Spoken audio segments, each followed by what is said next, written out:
Mornings in Evergreen Heights were like something out of a lifestyle magazine. Quiet, polished, and curated to look perfect. And for a while, I played my part flawlessly. My name's Claire Donnelly. I'm 39, a top-performing real estate agent in the northern suburbs of Boston, where houses come with 4-car garages and neighbors pretend they've never heard the word divorce. That particular Thursday morning, I stood in my sunlit kitchen, reviewing a contract with one hand and sipping my almond milk latte with the other. The quartz countertops sparkled. My silk blouse didn't have a single wrinkle. Everything about my life looked like it had been pre-approved for Pinterest. Then came the usual thundering of footsteps. "Mom, I need to be at school early for track practice." Sophie, my 12-year-old daughter, came flying down the stairs like a whirlwind. Her chestnut ponytail was bouncing behind her, and she was already dressed in her team gear, cleats in hand. I handed her a bowl of Greek yogurt with granola. "Eat. You're not outrunning anyone on an empty stomach." She scooped a bite and grinned. "Coach says we might make regionals this year. Ava's mom said you're the best agent in the district. Everyone's talking about the Lexington listing you closed."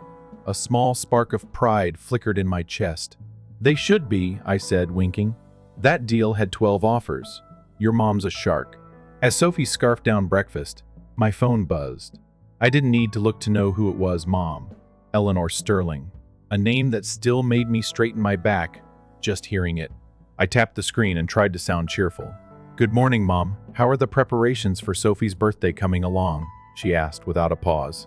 "I ordered a cake from Celine's Bakery, the same one that did the mayor's retirement party. It's shaped like a first-place trophy, just like the one Sophie won at the state science fair." I winced. "I already ordered her cake, actually, from Moonlight Bakehouse." Sophie requested their raspberry velvet. There was a pause, then a sharp inhale. "Oh, well, I just thought something more symbolic would be appropriate. Not like that plain vanilla one we got for Ethan's birthday." There it was, the dig. Not even subtle anymore. "Please don't compare them," I said quietly. My sister Julia's son, Ethan, was 13, a sweet kid who'd been struggling in school lately. Julia and I had always been close, until life pulled us in opposite directions. While I chased degrees and job titles, Julia dropped out of college, got married young, then divorced by 30 and moved into a modest apartment on the edge of town. When I offered to help her out financially, she refused. Every time, "I'd rather work nights than owe you," she once told me. And she meant it. "Anyway," my mom continued, ignoring the silence, "I suppose Julia won't make it to the party again. She's always got an excuse. Actually, she said she's trying to switch shifts." "Well, if she cared enough, she'd find a way," Eleanor huffed. "You did. You always made it work." The call ended soon after, but her words hung in the air like a sour perfume. Sophie finished her yogurt and dashed out the door as her friend's mom pulled up. I stood by the window, watching her leave, then scrolled through my phone and tapped Julia's name. "Hey," I said as soon as she picked up. "Any chance you'll be able to come to Sophie's party this Saturday?" There was a long pause. "I'm working. I couldn't swap shifts. I'm sorry." "It's okay." I just thought, Sophie would love to see Ethan. I could almost hear the sigh on the other end. "I'll send something. Maybe bake cookies." The way she said it tired, distant made something twist in my chest. After we hung up, I found myself staring at a photo on the fridge of us as kids, arms around each other, grinning with popsicles in hand. That felt like another lifetime. Before the comparisons, before the pressure. Before Mom carved us into the one who did everything right and the one who never tried hard enough. That night, after my husband Daniel got home still in his blazer, laptop bag slung over his shoulder, I filled him in on the party plans. "She's really not coming?" he asked, raising an eyebrow. "Sophie's been asking about Ethan for weeks. She said she's working," I said, then hesitated. "And I don't think she wants to deal with Mom." Daniel didn't push further. He knew the history. The favoritism, the subtle jabs that always found their way into conversation when Mom was around, especially toward Julia and Ethan. "Let me know if she changes her mind," he said finally. "I'll make sure the grill's fired up." The next 2 days passed in a blur: balloons, party favors, the cake pickup, a final deep clean of the house even though it already looked like a Pottery Barn catalog. On Saturday afternoon, Sophie bounced around the living room, showing off her new camera to her friends, while Daniel adjusted the speaker volume, and Eleanor made sure everyone knew who Sophie's grandmother was. The doorbell rang. A delivery guy stood on the porch with a brown paper box. "For Claire Donnelly," he said, "from Julia Alston." I took it inside and set it on the kitchen island. I knew what it was before I opened it. Cookies. A small card inside read, "Happy birthday, Sophie. Eat as many as you like. Love, Aunt Julia and Ethan." The cookies were slightly misshapen, chocolate chips off-center, some edges darker than others, but they were clearly homemade. Still, something felt off. The scent wasn't quite right, sweet but faintly bitter underneath, almost metallic. Eleanor walked in behind me, sniffed, and wrinkled her nose.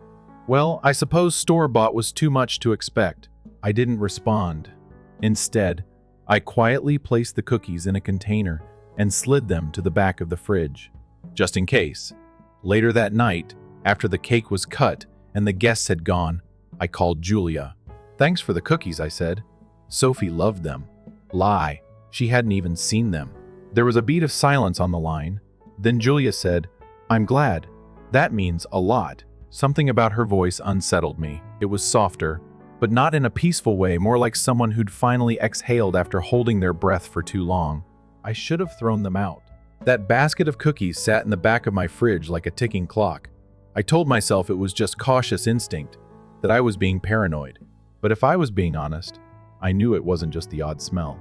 It was Julia's voice on the phone that lingered with me low, brittle, like something inside her was cracking and she didn't know how to stop it.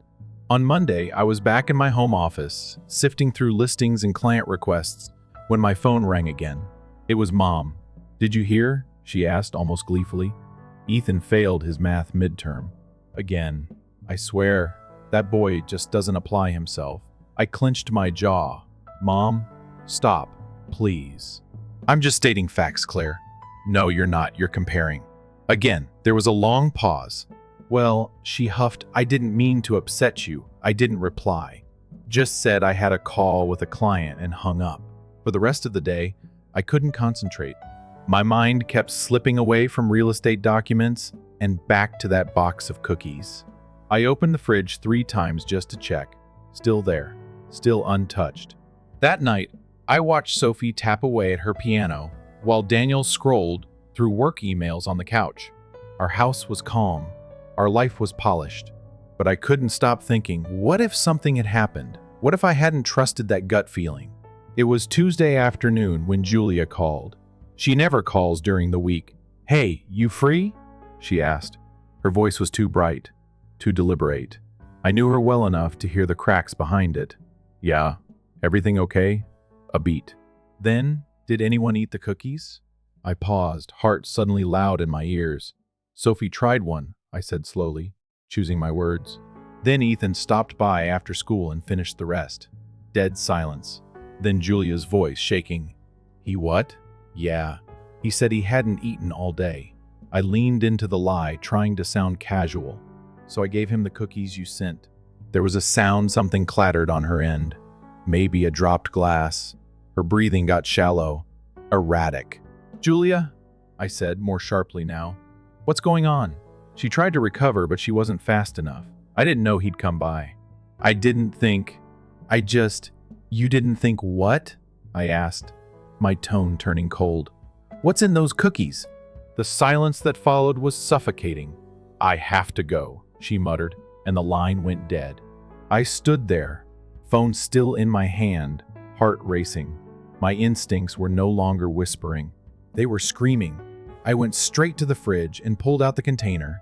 6 cookies, uneven, off color. I put them on the kitchen table, stared at them for a long time. Then I waited. When the doorbell rang an hour later, I knew it would be her. Julia stood there, drenched from the rain, eyes wild and puffy like she'd been crying the whole drive. I didn't say anything, just stepped aside and let her in. She walked straight to the kitchen. Her eyes landed on the cookies. Her shoulders dropped like someone had finally set down a burden too heavy to carry any longer. "I didn't mean to," she started, then stopped, swallowing hard. I folded my arms, leaning against the counter. "Tell me the truth." Her lips trembled. Laxatives, she whispered. Strong ones, but not dangerous. I just wanted Sophie to miss her swimming qualifier. I know how that sounds. I know how awful it is. She broke down. Hands on the table, her body shaking. Her voice cracked as all the emotions poured out in a wave she clearly hadn't planned. I was so angry, Claire. All the praise, all the awards, all the attention. And Ethan, he tries so hard, but no one sees that, especially not Mom. Every time she brags about Sophie, it's another reminder that Ethan is the problem, the underachiever, the disappointment. I stared at her, too stunned to move. Of all the things I imagined, I hadn't expected this. You wanted to sabotage a 12-year-old, I said, my voice flat. I know, she said, tears falling. And I hate myself for it. We stood there in silence. There were so many ways I could have responded. Anger, judgment, outrage. But all I felt was a bone-deep sadness. Not just for Sophie, but for Julia.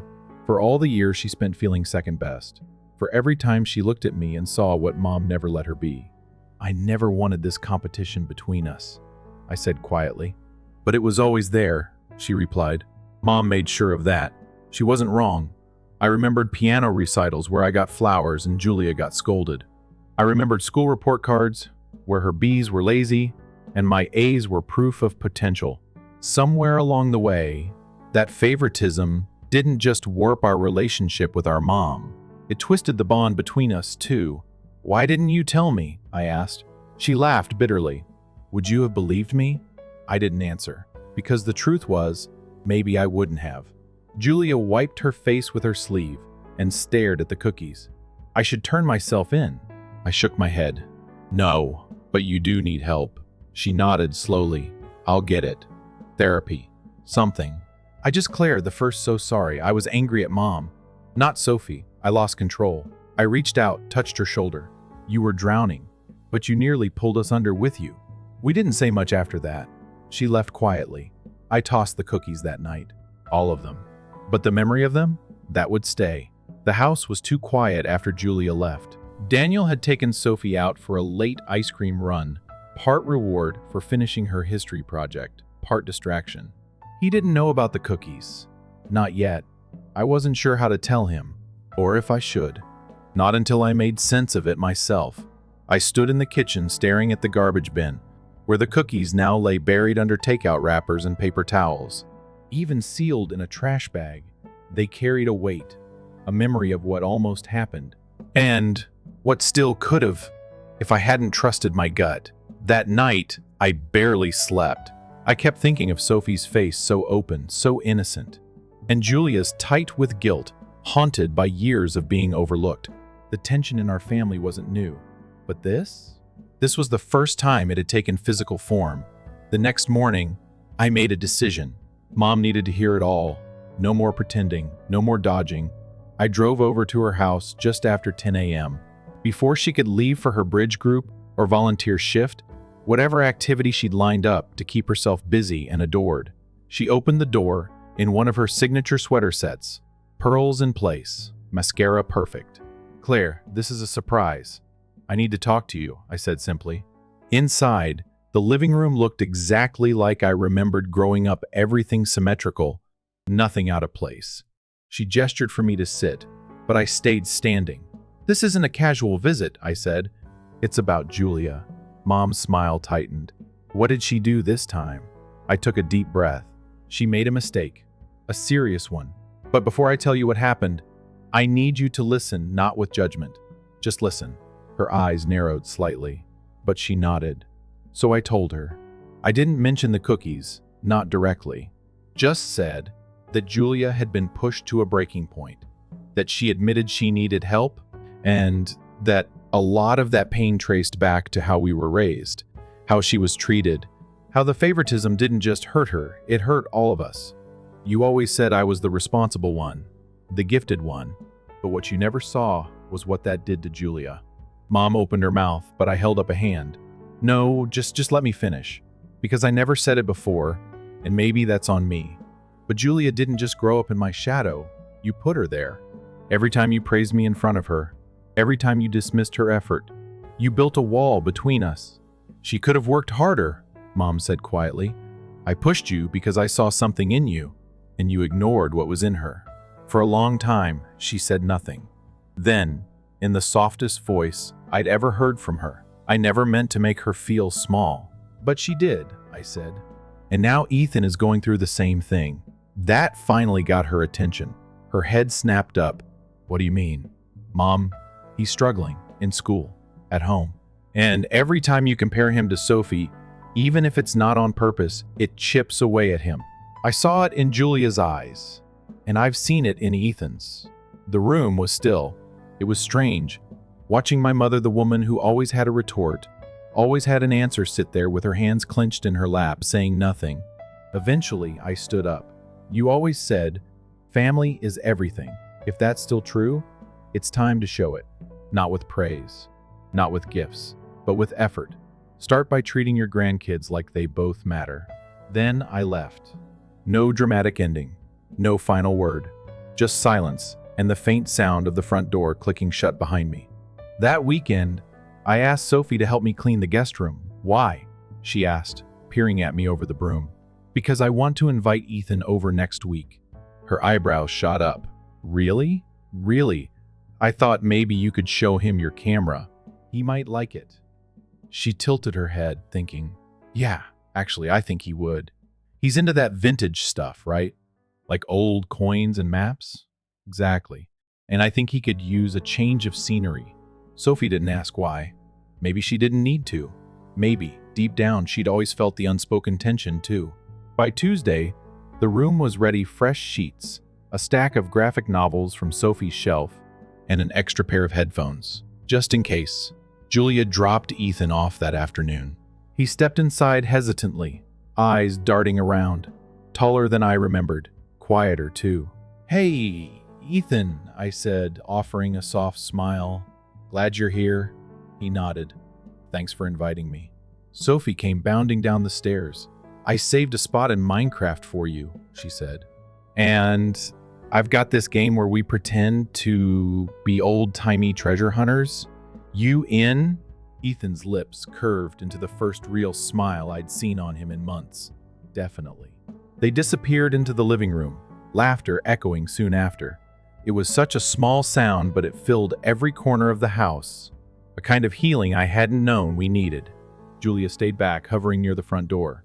You sure about this? She asked, voice low. I am. She looked tired, but lighter. He talks about Sophie more than I realized. She treats him like he's normal. He is normal, Julia, I said gently. He just hasn't had space to be himself. She nodded slowly, her gaze drifting toward the sound of the kids arguing over loot chests. I've started therapy, she said. I needed to. There's a lot I have to untangle. I reached out and squeezed her arm, one step at a time. That night, as I sat in bed reading, my phone buzzed. A message from Mom. Can we talk soon? I want to see Ethan. And Julia. I think I need to apologize. I stared at it for a while, then typed back, yes, let's make that happen. And for the first time in weeks, I turned off the light and fell asleep without dread clawing at my chest. The day Mom came over, the skies were heavy with gray. It felt right, somehow. Not stormy, not sunny, just still. Like the world was waiting to see which way we'd all move next. I'd kept things simple. No coffee, no snacks, no distractions. Just the living room, chairs facing each other, space between us filled with everything we'd left unsaid. Eleanor Sterling arrived precisely at 11:00 a.m. As always, punctual, lipstick just right. She carried a handbag like she was going to brunch, not to unpack decades of emotional wreckage, but her eyes gave her away. There was something in the way she looked around. Less judgment, more nervousness, maybe regret. I opened the door fully. Come in. She stepped inside like someone walking into unfamiliar territory, even though she'd been here a dozen times. We didn't hug. Instead, I led her to the couch and sat opposite. She set her bag down, folded her hands in her lap, and took a slow breath. I've been thinking about what you said. I nodded, letting her speak. For a long time, she continued, I believed I was helping, that I was pushing you both to be your best in the ways I thought you needed. You weren't, I said, calm. not cruel. You were choosing one over the other. Again and again, her shoulders sank. I see that now, she whispered. I see how I made Julia feel invisible, like she was always behind. And I hate that I didn't see it sooner. I wanted to believe her. I really did. But part of me, maybe the part raised by her, still waited for the shift, the subtle deflection, the return to control. Claire, she said suddenly, her voice thinner. What happened to us? The question caught me off guard. What do you mean? I don't know when things got so quiet between us. I used to know everything. Now I find out from your sister that Ethan's staying here, that you confronted Julia about something serious. And I don't even know what. I held her gaze. You don't know because you've never asked. She blinked. You check in with your opinions, not your heart, I added. You comment on Ethan's grades, not how he's feeling. You praise Sophie's accomplishments, but don't ask what they cost her. That's why. She looked down. I know, she said quietly. And I want to change. Change. That word again. It sounded so good. So easy. But I knew better. Then it starts with showing up, I said. No speeches. No comparing. Just being there for Julia, for Ethan, even when it's messy, she nodded. Could I see him today? I hesitated. He's upstairs with Sophie. But yeah, I think he'd like that. She stood, her eyes wet but determined. Then I'll wait. Upstairs, Sophie and Ethan were sitting cross-legged on her bedroom floor, flipping through a stack of photographs. I like this one, Sophie said, holding up a picture of their backyard at golden hour. The light looks like it's glowing. Ethan smiled shyly. That's backlighting. It happens when the sun's behind the subject. You can do cool stuff with shadows, too. You should teach me. I could. His voice was quiet, but steady. Sophie's head tilted. You're way smarter than people think, you know? He looked down. Most people don't stick around long enough to find out. She didn't respond right away. Just handed him another photo and said, Well, I'm sticking. When they came downstairs, Mom stood up slowly.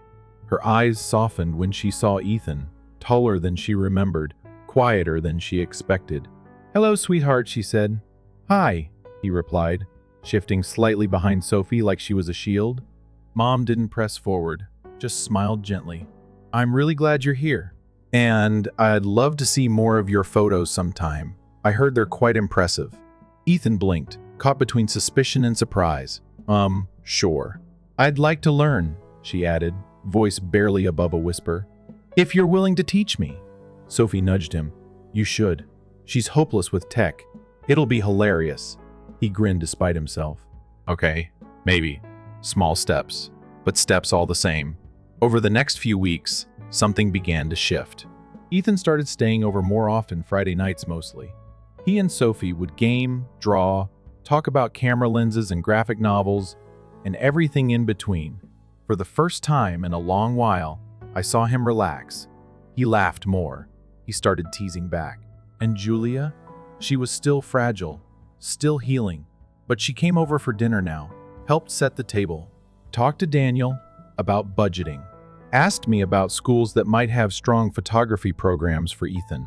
We weren't fixed, but we were moving. One night, while the kids were watching a documentary in the living room, Julia and I sat on the back patio with tea. The stars were out, and the garden lights cast a soft glow. I saw Mom last week, she said. I raised an eyebrow. She asked me to coffee, said she wanted to apologize. In person, and she did. No excuses. No backhanded compliments. Just an apology. That's new. I almost didn't know what to do with it. We both laughed quietly. Not bitter this time, just honest. I think she's trying, I said. She is, Julia agreed. But it's hard. For her. For us. Even now, part of me still wants to shout at her for everything. You can. You're allowed. She smiled. Maybe later. Right now, I'm just grateful. For the first time in years, I feel like Ethan has a village. I looked through the window.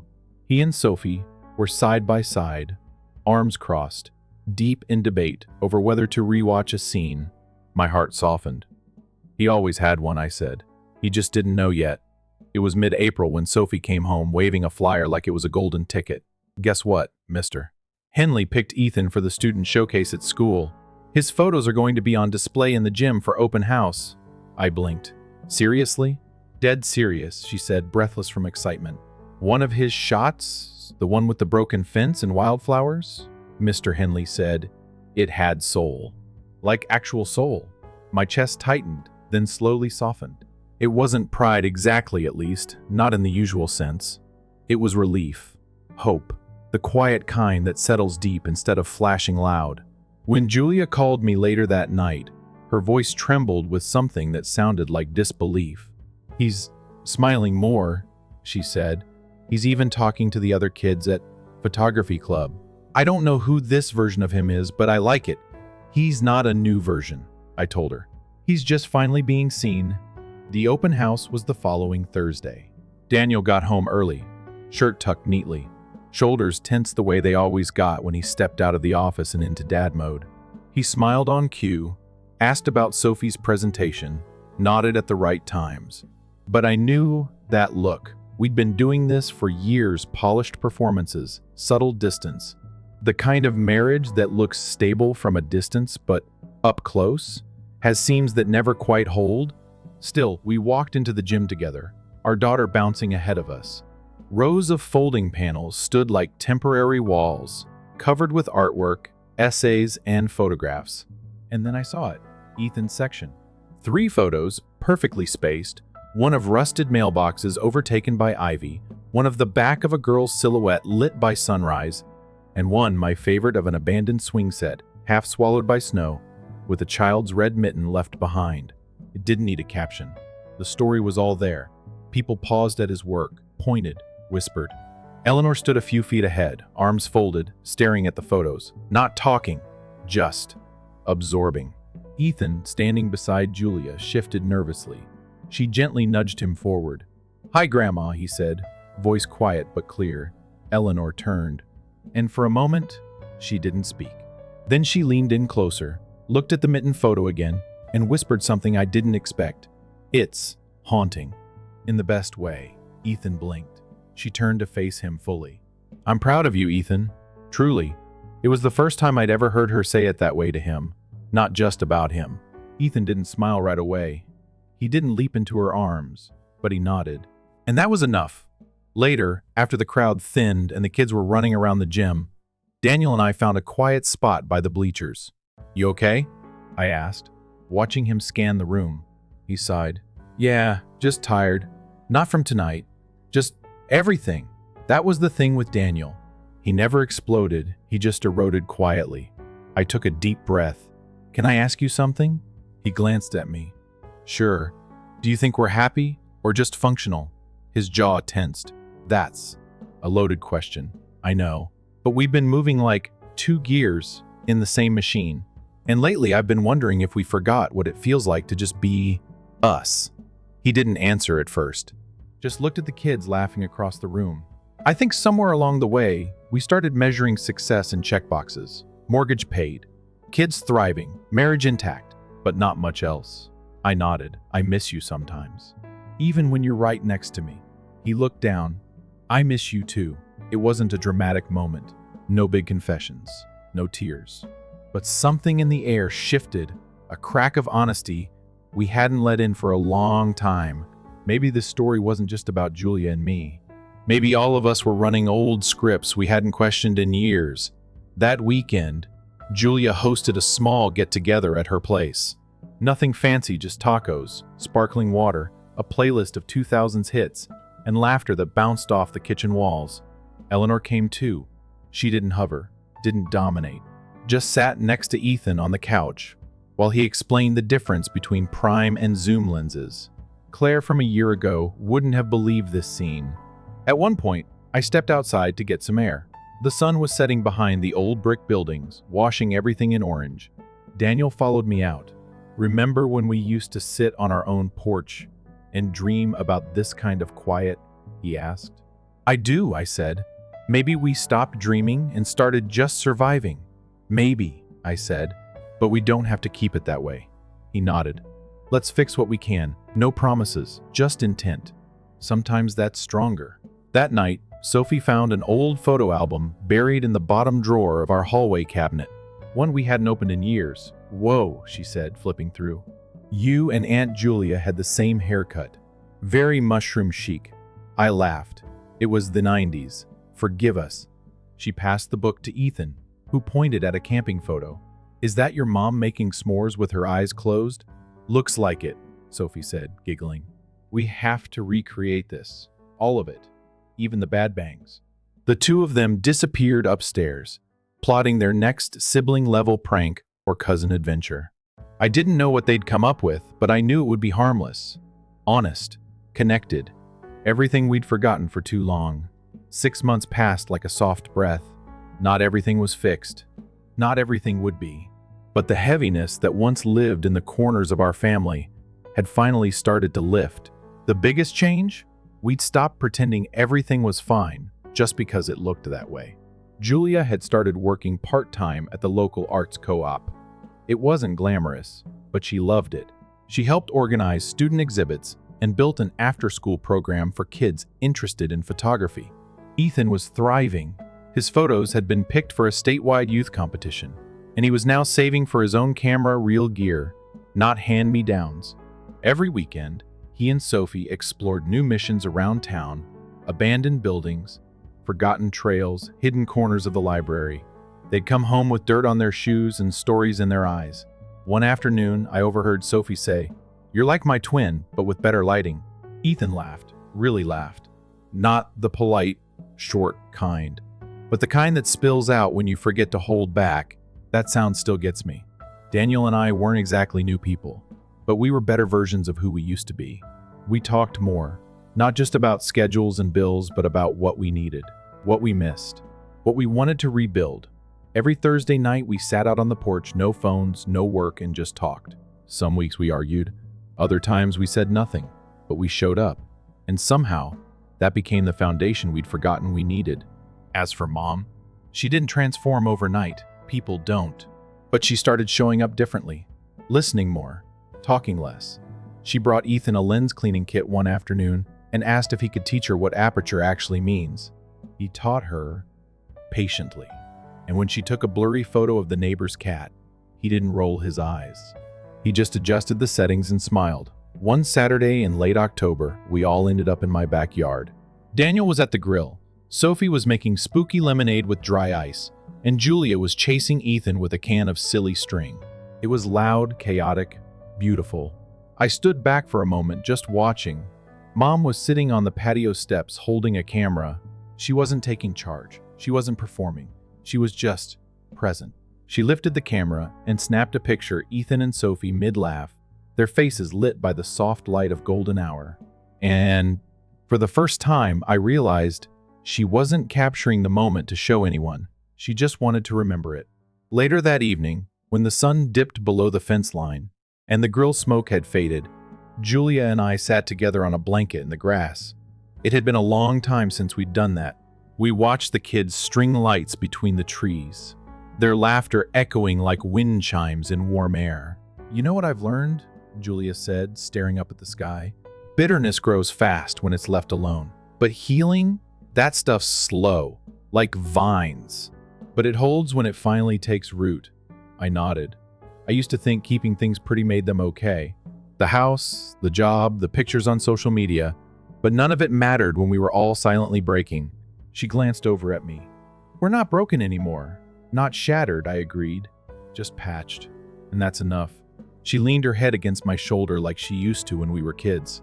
"I'm glad you didn't eat the cookies." I laughed softly. "Me too." She paused, then added, "I still think about that moment. What I did.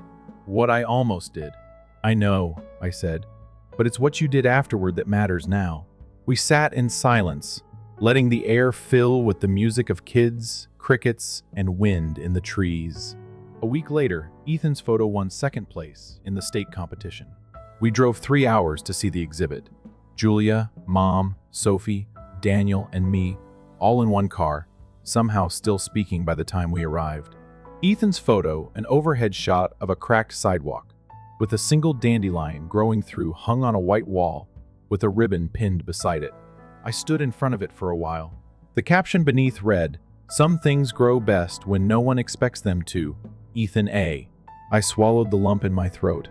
Sophie slipped her hand into mine and whispered, "He's awesome, isn't he?"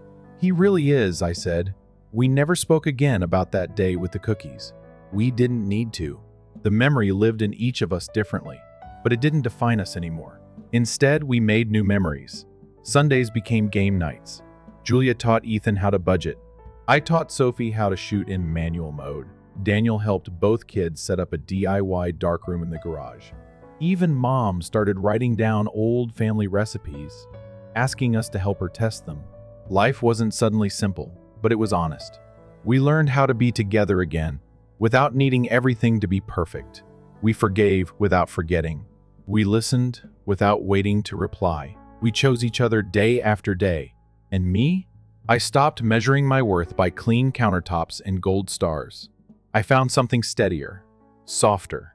It looked like burnt pancakes on a Sunday morning, mismatched socks on a growing boy, and a teenage girl who no longer needed to prove herself every hour of the day. It looked like us, not flawless, but full of light. The kind that stays even when things get dark again. The kind that reminds you are home. Story 2. On the suburbs of Boston, in a peaceful residential neighborhood, stood a white, two-story wooden home. The entryway was decorated with a well-kept flower bed, where the season's final blooms fiercely flowered before winter arrived. This house's resident, Julie Williams, was standing at the kitchen island, jotting down the details of her anniversary supper in her notebook. 15 years, she whispered. She sounded a little sentimental and a little tired. Judy, with her shoulder-length, lustrous chestnut hair, and her insistence on wearing business suits, was an agent who was starting to make a name for herself at a local real estate firm. Her coworkers had a great deal of faith in her. The happy-looking picture of Judy and her husband Thomas is displayed on the kitchen wall. Thomas, whose eyes were grayish-blue, was a middle manager at a Boston investment firm. Judy had been drawn to him because of his good looks, aura of intelligence, and occasional boyish smile. On the surface, they seemed to have a wonderful house, a successful career, a flawless marriage, and mutual understanding. That was the appearance, anyhow. Thomas used to return home around 6 o'clock in the evening, but things have changed recently. He had been showing up at 9, or occasionally after 10 for the previous few months. He stated that job is busy, and Judy immediately demonstrated that he understood. She was concerned, though, since he had grown so dependent on his phone that he even brought it to the restroom. He also began going out more on the weekends for work-related obligations, which significantly decreased the amount of time they spent together. There was a slight tension as the conversations faded. Is it possible to earn $10,000 a month only from YouTube? From home all? With her stories, I accomplished precisely that. No voice, no face. If you're interested and have started to invade their bedroom, click a link in the description. Nevertheless, Judy's heart jumped when Thomas proposed that they celebrate their 15th wedding anniversary with supper at the fancy restaurant Rue Chateau. They had chosen to get married at Le Chateau, Boston's most exclusive French restaurant, which was also the most challenging to reserve. Thomas had recalled that particular location. Hope sprang back into her eyes, and she thought, "We still have a shot. What are your thoughts?" "Do I still look good with this dress?" Judy called Martha, her best friend, and requested. A picture of Judy in a black party dress she'd bought a decade earlier appeared on the smartphone screen. "You look amazing. Thomas will undoubtedly pass out." Martha's tone changed from one of joy to one of seriousness very fast. "But are you truly all right, Judy?" "Thomas. Lately?" "Apparently." Judy stopped her companion. "Don't worry. Marriages experience several stages. Just one of them is this. The anniversary will undoubtedly strengthen our bond." Judy hung up the phone and looked at the outfit she had grabbed from the wardrobe. She had taken every precaution to keep her marriage to Thomas safe. She had juggled her career and home flawlessly, making an effort to fit in with his interests and pastimes. On the day of their anniversary, however, she saw his heart slowly slipping away. Unusually, Thomas showered and changed and arrived home early. When Judy showed up in her black dress, he was waiting for her in the living room. Thomas's eyes brightened a little. "You look stunning," he replied, holding her a little jewelry box. Judy opened the package to reveal a delicately designed diamond necklace. "This is beautiful, Thomas." She gave her hubby a passionate hug. Thomas returned her embrace with a smile. They felt as though they had rediscovered a closeness they had long since lost. "Would you please put it on?" Thomas carefully pulled Judy's hair and put the necklace over her neck as she turned her back. He smiled and replied, "Perfect," but something appeared to be hidden in his eyes. Judy slipped her arm around Thomas's and pushed the uneasiness away. "Come on, it looks like this evening will be fantastic." Judy was positive that tonight would be a memorable evening as they walked out of the home. She genuinely hopes that their relationship would improve as a result of this anniversary night. Converted from a 19th century estate, Le Chateau was a posh restaurant located in downtown Boston. Antique furniture and artworks are softly lighted by the soft light coming through stained glass windows. A guy employee in uniform opened the door and gave Judy and Thomas a polite greeting. "Miss S. and Mr. Williams, you have been anticipated." Senior waiter Arthur escorted the two after they checked in at the door. Arthur stood with superb posture, his silver hair slicked back, and he seemed to be in his 60s. He had years of experience in his manner. "I am aware that today marks the anniversary of your marriage. For you, we have a special table ready." They followed Arthur to a tiny nook at the rear of the main eating area. White flowers graced the table, and a semicircular window provided a panoramic view of Boston's night skyline. Judy caught her breath, moved. She smiled at Arthur and thanked him for the beautiful table. Thomas just nodded and pulled out his phone to look at the screen right away. Judy sighed somewhat at that gesture, but she didn't want to spoil the great night. Thomas glanced over the wine list for a moment before Arthur handed it to him and remarked, "A bottle of champagne." Thomas said, "I'm going to the bathroom for a moment," and left his seat unoccupied after Arthur had left. Judy looked out the window at the nighttime view of Boston. She was reminded of the night by the city lights, which glowed like stars. She had agreed to Thomas's proposal 15 years prior. Everything had appeared to shine back then. She grinned as she glanced at her ring. After 5 minutes or so, Thomas came back. He pulled out his phone once more, looking a little agitated. "Work. Make contact?" Thomas quickly put his phone aside when Judy asked, "I'll try not to worry about it tonight, but yes, there is a small issue at hand." They toasted once the champagne was brought over. Their spectacles the sound of touching reverberated in the silent room. Judy plucked up the guts to start. "Thomas, I feel like we're getting farther apart lately." Thomas's look briefly changed to one of astonishment, but it soon returned. "What are you saying? You arrive home late. You seldom spend the weekends at home, and you've grown dependent on your phone." Quietly, Judy said, "Is anything wrong?" Thomas exhaled deeply, simply said, "Work is hectic. Now that a new project has begun, everyone is working frantically. You have nothing to be concerned about." His eyes were not grinning, but he gave a little smile. Judy didn't follow it up.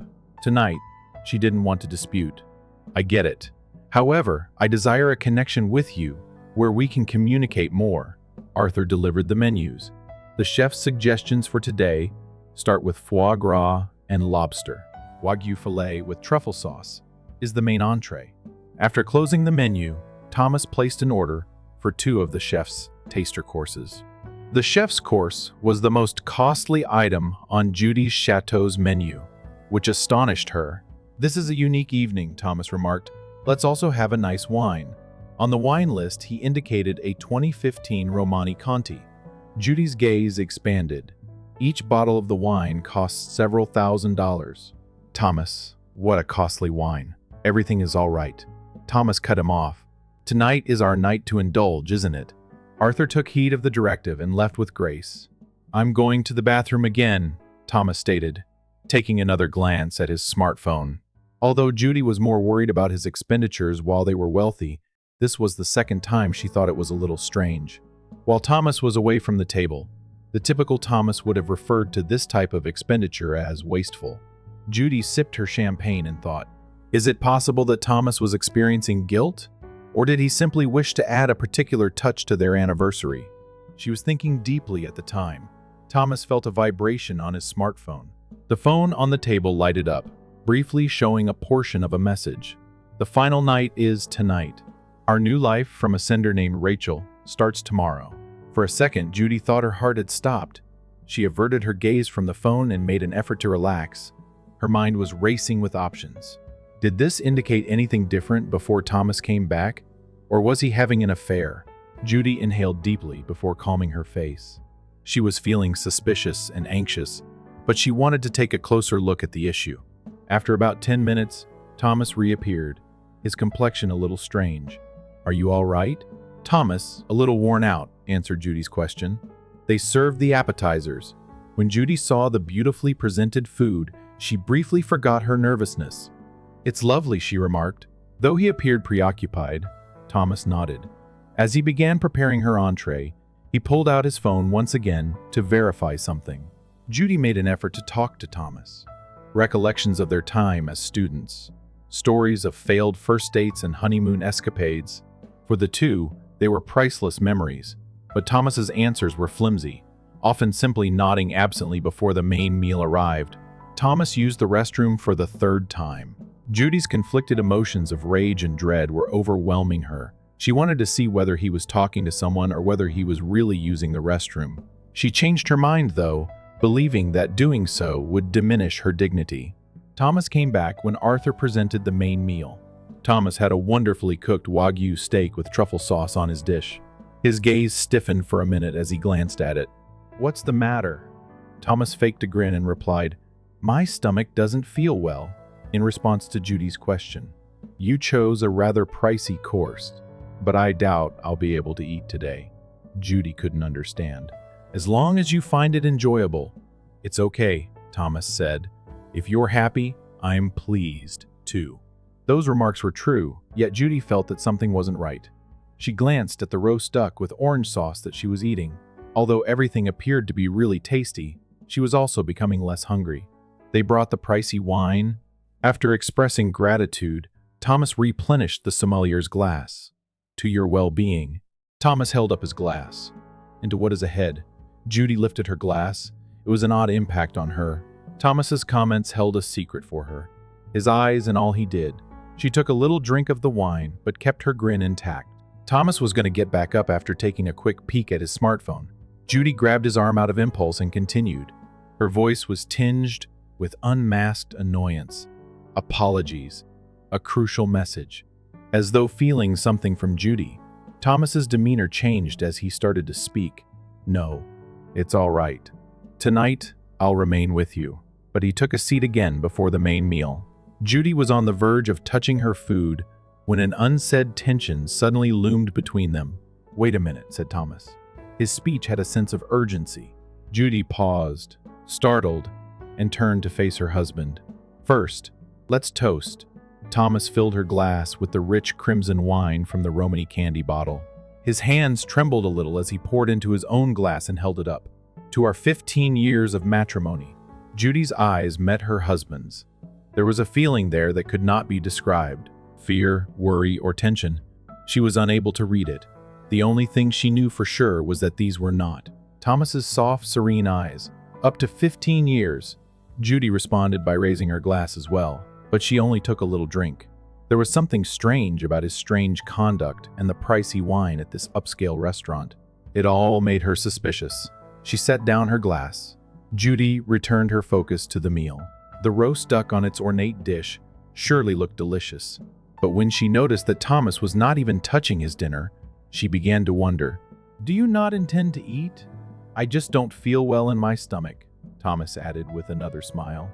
Little beads of perspiration seemed to be gathering on his forehead, and that grin seemed forced.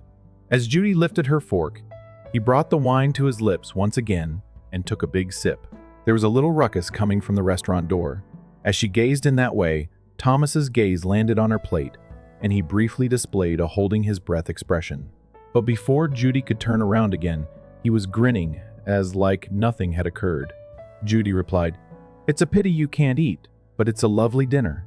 "Yes," Thomas answered, "it's really a pity." But he also seems a little relieved. "But it's okay if you like it." When waiter Arthur arrived to pour water, their talk was cut off. Although Arthur poured the water elegantly, his actions appeared to have a hint of hurry. "Please check under your plate, madam."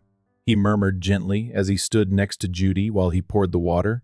Thomas didn't appear to hear him because his voice was barely audible.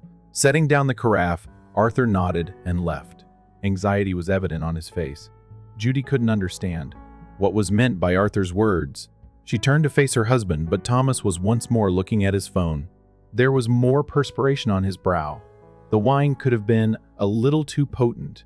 Thomas gave an excuse-seeming smile. "I'll use the restroom." Judy's heart started pounding the instant he got up from his chair. She kept repeating Arthur's remarks to herself. "Check under your plate, please." "Beneath the plate?" "Why?" she gasped, as she cautiously raised her dish a little after making sure Thomas's form had vanished toward the rear of the eatery. In an attempt to blend in with the surroundings, a little piece of paper was placed beneath the plate. Judy slipped the paper beneath her napkin in a hurry. She had trembling hands. In the shade of the napkin, she unfolded the paper and read the words on it. "This meal contains poison. Under no circumstances should you consume it. Your spouse is attempting to murder you." For a little minute, it seemed as though everything had stopped. Judy heard the words replaying in her head. Poison. Thomas is attempting to murder me. A joke. Or she trembled more.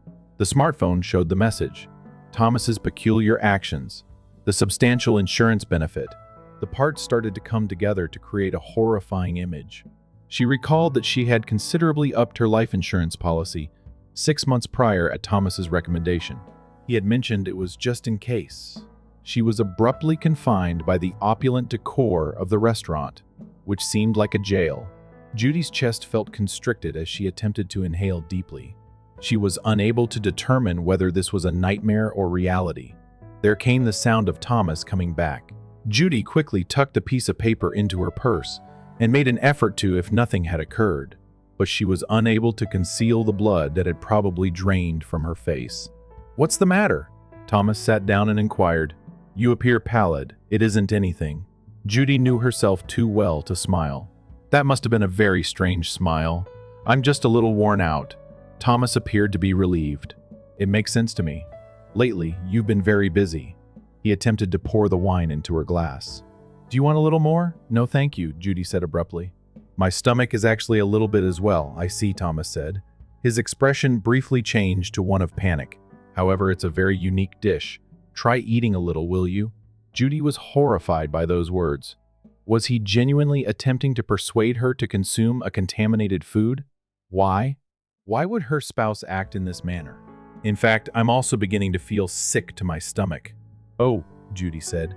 "It's a shame for a dinner this special." There was a sense of urgency in Thomas's face. "I understand. Maybe just one bite, though, since we're here. I apologize." Judy got to her feet. "I'm taking a quick break to use the restroom." She was able to get up and made her way to the women's restroom. Judy hurried into a stall as soon as she shut the door, and she pulled out her smartphone with trembling hands. She called Martha, her best friend. "Martha, something horrible is happening," she whispered as soon as the call connected. "What is it, Judy? Calm down." Martha's voice was filled with concern. "Thomas? Thomas is attempting to murder me." Judy explained the events at the restaurant in a rushed voice, holding back tears. The note under the plate. Thomas's peculiar actions. He's not touching his own food and is urging her to eat. "I'll call the police." "You need to get out of there right now," Martha immediately said, "but I still don't have concrete proof." Judy's voice was trembling. "What if I'm wrong? What if this is some kind of malicious prank?" "Judy, you shouldn't take the risk," Martha said, "but if you want more evidence, ask for help from the restaurant staff, especially the waiter who gave you the note." "I'll do that," Judy said. "I'll try to gather a bit more evidence, but I'll contact you right away if anything happens." After hanging up, Judy stood in front of the mirror and stared at her face. It was white, and her eyes were wide with fear. She took repeated deep breaths, trying to regain her composure before leaving the bathroom. She once again took the piece of paper from her bag and reread the words. "Your spouse is attempting to murder you." Those words had a terrifying realism. Judy put the paper back in her bag and straightened her shoulders. She needed to keep a cool head and act calmly. She couldn't run away just yet. First, she had to gather evidence and find a way to escape safely. Who would have thought her life would be in danger in such an unexpected place? Judy took one more deep breath and left the restroom. 15 years of marriage with Thomas, shared experiences, joys, tragedies. Were they all falsehoods, or had anything altered him? As Judy returned to the restaurant floor, she struggled to conceal her shaking hands. When Judy returned to the table, Thomas was nervously gazing at his watch. As she sat down, he put on a false smile. "Are you all right? You took quite a while." "Yes, just a bit." Judy pretended to be calm and stared at her plate. "Actually, my stomach is starting to feel horrible, too. It's a pity for such a nice supper." A worried expression flashed on Thomas's face. "I understand, but while we're here, maybe you could try eating just a bit. This dish is the result of the chef's greatest effort." Judy responded, "I can't right now. When I'm feeling better, perhaps we can take the meal home to eat. Let's get it over with." It was obvious that Thomas's face had gone pale. Such upscale food isn't appropriate for takeaway. In addition, this is our 15th anniversary meal. Judy shot back, "If nothing else, I want to thank the chef." Judy summoned Arthur before Thomas could answer. "Please pardon me. Is it possible for us to meet the chef? Unfortunately, we're both feeling under the weather, even though the meal looks delicious." Arthur took a quick look at Thomas. The chef is obviously quite busy right now, but it should be feasible to say hello briefly. "Please." In this manner, he motioned for Judy to come along. "I will also attend." Arthur gently stopped Thomas before he could get to his feet. "I'm sorry, but we can only take one visitor at a time to the cooking area due to hygienic concerns. She will return soon." Despite his displeasure, Thomas went back to his seat. They seemed to be going to the kitchen, and Judy followed Arthur. Once, they went into a staff hallway that was hidden from view. Arthur paused and looked at Judy. He had a solemn look. He replied softly, "Your husband was at this restaurant yesterday, madame. After he and Chef Carlos had a lengthy talk, I saw Carlos accept a sizable payment." Judy's heart pounded. "For what reason?" "I don't know for sure, but I witnessed Carlos add something to the meal for a particular table number using a unique spice." Arthur pulled his phone out of his pocket and displayed a picture to Judy. It showed Thomas giving a man who looked like Carlos something. "I covertly snapped this picture. I sensed a strange movement, but I wasn't certain." Judy let out a gasp. "My food has. Indeed. Carlos gave your duck meal a unique spice. Your husband's meal had nothing added to it." Arthur's demeanor remained solemn. "For more than 30 years, I have been employed at this restaurant. Although I've seen a lot, this is the first time I've seen something like..." "The proof was weak, but I wasn't sure if I should call the police," Judy whispered. "Is it possible for me to try a bit of the dish?" Arthur produced a little jar and nodded. "That's exactly what I was thinking." Rushing back to the dining room, he transferred some of Judy's meal into the container. "Kindly provide this as proof. Carlos is not going to admit. He and your spouse are conspirators, in my opinion." Judy pulled out her phone out of the blue. "I'm really filming this exchange," she said. Arthur appeared taken aback, but he soon understood. "That will provide as solid proof as well." "Arthur, thank you." Judy expressed her sincere appreciation. Arthur responded, "Don't worry about it if you hadn't warned me. But watch out tonight. We should get out of here early." Feigning a marital argument while avoiding loneliness, Judy took a long breath to gather her thoughts before nodding. "I must take action." Arthur took the original path back to Judy, acting as though they'd just left a quick meeting with the cook. He spoke loudly, "I will convey the chef's apologies." Thomas was waiting at the table, and Judy went back there. It appeared that he had already paid the bill. Thomas, the chef, inquired. "He appeared to be rather occupied," Judy remarked, "but I told him I couldn't eat the meal since I was feeling sick." He appeared contrite. Thomas seemed a little relieved. "I understand. Shall we then head home?" "Let's do that, all right." Judy concurred. She linked her arm through Thomas's inside and placed the container in her bag.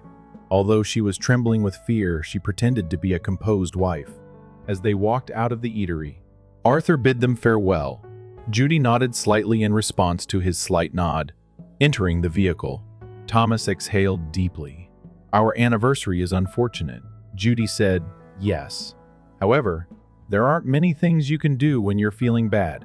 Silence filled the car as it observed the city lights passing outside the window. Judy wondered what she would do next. A sample of the possibly contaminated food was in her bag, a copy of the picture Arthur had given her, and a tape recording of her talk with him. Thomas looked at Judy every now and then. wondering if she would take these bits of evidence to the police while driving. His expression had an inscrutable quality: disappointment, anger, or another feeling. Thomas parked the car and shut off the motor when he got home. He smiled artificially as he turned to Judy. "Tonight, you should get plenty of sleep. Tomorrow, I hope you feel better." "Indeed," Judy concurred. "Both of you." She hoped she wasn't trembling when she spoke. She intended to see the police tomorrow. To avoid raising Thomas's suspicions tonight, she simply needed to behave normally. Judy stated, "I think I'll lie down," as she entered the home and made her way to the bedroom.